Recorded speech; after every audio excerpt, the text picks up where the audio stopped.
هكلمك على الجهاز وكأنه في ايدك. هشرح لك طريقة تشغيله، هشرح لك مشاكل الجهاز، هعرفك مشاكل استعماله وطريقة استعماله الصح، وهعرفك عيب الجهاز ومزايا الجهاز، وفي نهاية الفيديو هتشوف مشاكل الجهاز وازاي تتفاداها. ويا رب يعجبكم ويكون مفيد. ويلا عشان ما نطولش. اول عروة معانا بمقاس 1 سنتي، دي ممكن تشتغل للأطفال وممكن تشتغل للقميص لو انت حابب. تاني عروة كويسة جدا للقميص ودي 1.5 سم إلا. العروة التالتة تنفع عامة لأي بنطلون، وده زرار جينز زي ما انتم شايفين. العروة الرابعة والأخيرة، ودي عروة كبيرة بس هي مش أكبر عروة في الجهاز، هي عروة 2 سنتي. أكبر عروة في الجهاز 2 سنتي ونص. الجهاز الفتحة دي هي فتحة مقاسات العراوي، ومقسمينها بشرط، وشرطة في النص بتحدد نص العروة، والشروط الجانبية دي بتحدد المقاسات. والوش ده بيوصل معانا ل3 سنتي، والإبرة بتكون بعيدة عن الإحراف بحوالي ملي من كل جنب. ركز معايا في الخطوات اللي جاية دي عشان دي أصعب حاجة في تركيب الدواسة. ازاي ترفع العمود بالشكل اللي انت شايفه ده وبالسهولة دي. أول حاجة هتعملها هتفك مسمار الضغط بالطريقة دي، وده محدش هيقولك عليه. وهترفع العمود بكل سهولة وبصباع واحد، وهتثبت جهازك وتبدأ تربط المسمارين على الحتة المجوفة، وترجع تاني تربط مسمار الضغط بأقل ضغط. وده مسمار العمود أنا اتكلمت عليه قبل كده لو حابب تعدل الدواسة يمين وشمال. تمام. وده معانا الرفاص اللي بنثبته، هو اللي بيحرك الجهاز كله. الرفاص ده بيثبت في مسمار زي كده. المسمار ده بيبقى بديل للمسمار بتاع الإبرة. بيركب طبعا زي ما انتم شايفين في الفتحة دي، بتعدي من على العمود الإبرة، والرفاص بيبقى تحت المسمار زي ما انتم شايفين، واكيد طبعا هوريهولكوا في الفيديو. تمام يا جماعة. الوش ده احنا بنركبه على الوش بتاع المكنة.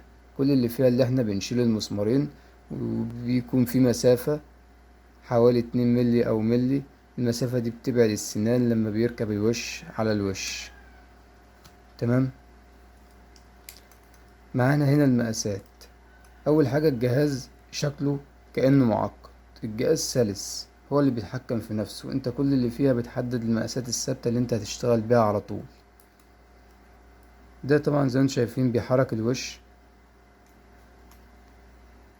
بيحرك الوش عشان خاطر نثبت العروة على البداية بتاعتها. وبداية العروة دايما بنبتديها من هنا، لأن المكان ده دايما بداية الإبرة زي ما انت هتشوفوا في الفيديو. ما بيقلش.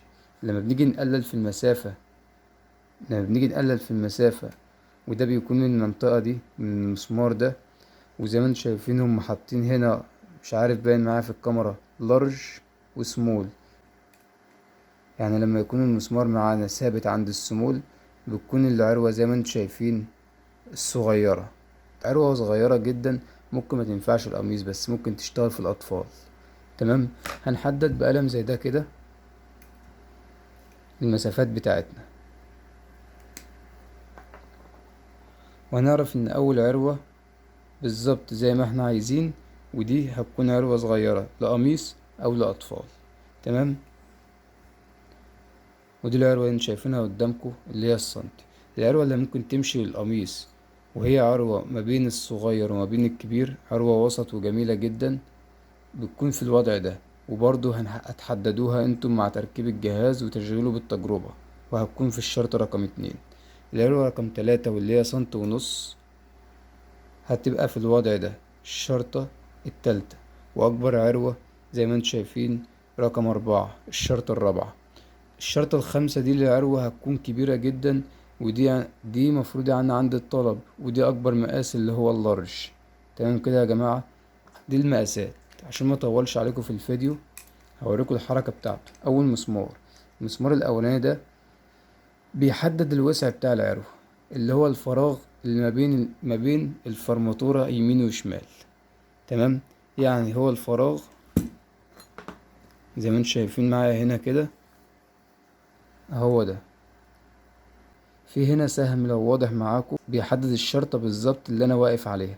والشرطة اللي انا واقف عليها في المسافة اللي واضحة قدامكم هنا هي الشرطة من عند الدبليو هي رقم 2. دي الشرطة رقم 2، دي اللي انا شغال عليها، ودي اللي مداني المسافة دي. طب المسافة دي ممكن تبقى اكبر معايا من كده لو انا صغرت حجم الفرماتورة. حجم الفرماتورة معايا هنا زي ما انتم شايفين كبير، ممكن اقلله عن كده. الحجم الكبير دوت بالوضع اللي انتم شايفينه ده على رقم 3 في المسمار التاني. هنا في المسمار التاني كل ما هقلل في المسمار وهفك المسمار وهبدأ احرك فيه زي ما انت هتشوف معايا في الفيديو،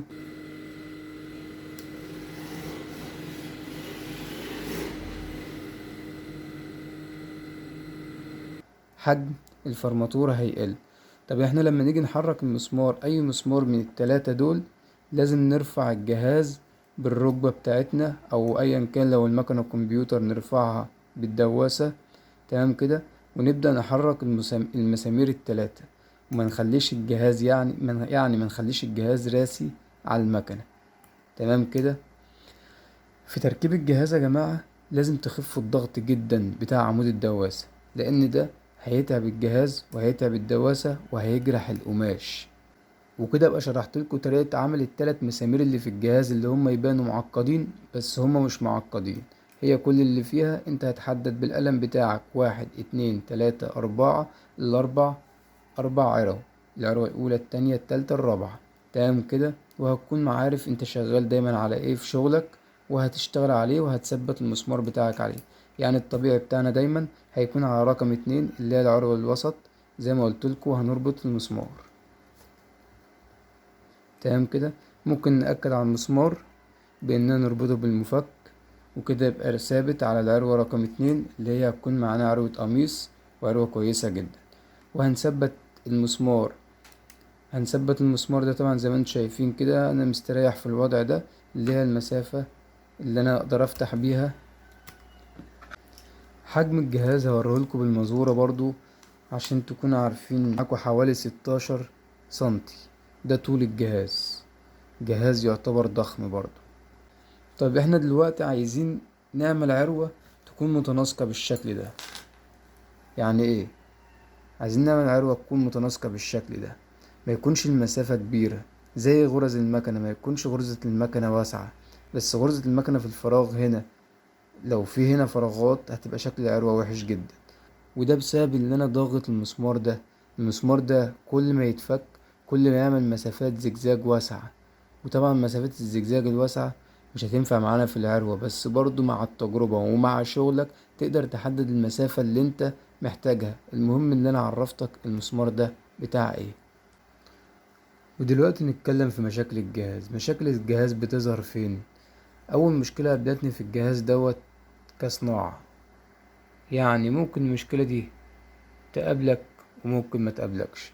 المسمار اللي تحت دوت مع الشغل معايا بدأ اللي هو يفوت، بس المسمار اللي فوق شغال معايا وبعتمد عليه. تمام. والمسمارين دول اللي بيثبتوا الجهاز في العمود.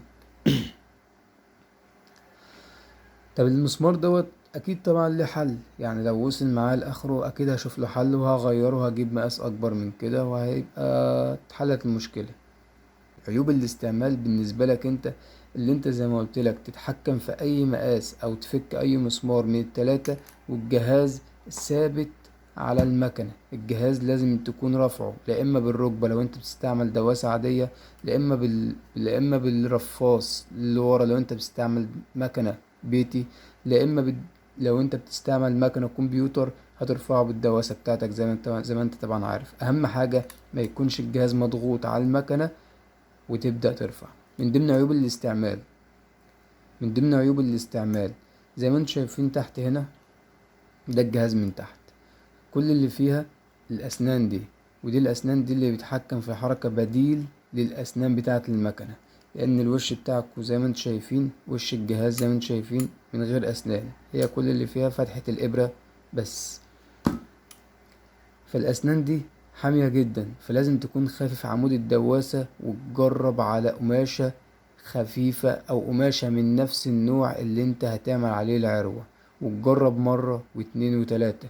وهوريكوا ان قبل المنظر اللي انتوا شايفينه ده بالتناسق اللي انتوا شايفينه ده انا مجرب قد ايه. بس طبعا انا بقول لكم على الصح، مش مجرد اللي انا بوريكم فيديو بس. دي يا جماعة كمية التجارب اللي انا جربتها، وطبعا دي مش كتيرة، مش تجارب كتيرة ولا حاجة، لا. ده انا كل اللي فيها حبيت ان انا اجرب اشكال وانواع عشان خاطر اقدر اوريكم. عشان لازم تظبط عيارات المكنة وكرشي المكنة كويس جدا قبل ما تبدأ. دي طبعا زي ما قلتلكوا كده، اقل مسافة في المسمار ده بتدينا المنظر اللي هو يعتبر فراغ، مش عروة، يعتبر برواز خارجي بس. العروة دي زي ما انتم شايفين يا جماعة، دي كانت المسافة الوسط في الزجزاج، ودي حاجة كويسة برضو، يعني عروة مطلوبة. في ناس بتطلب العروة دي، مش شرط يكون كله عروة بالسماكة دي. ودي آثار حشرة الخيط، ودي مشكلة كبيرة جدا لو حصلت في بلوزة خفيفة أو في خامة خفيفة. بس هقولكوا عن طريقة حلها قبل ما تحصل بإذن الله. دي كانت عروة كويسة، دي كانت أول عروة، بس أنا حبيت أظهر المشاكل ديت ليكوا. حتى المكنة لو ما عملتش مشاكل، حبيت إن أنا أظهر المشاكل ديت ليكوا عشان خاطر أبقى صريح معاكوا، وأعرفكوا المزايا والعيوب للدواسة أو لجهاز العراوي، وأوصلك إزاي إن بنفس الجهاز ده ممكن تطلع العروة دي مع طريقة استعمالك الغلط، وبنفس الجهاز ده تقدر تطلع العروة دي مع استعمالك الصح. يا رب يكون الفيديو عجبكم وقدرت اوصل لكم المعلومة كاملة. السلام عليكم.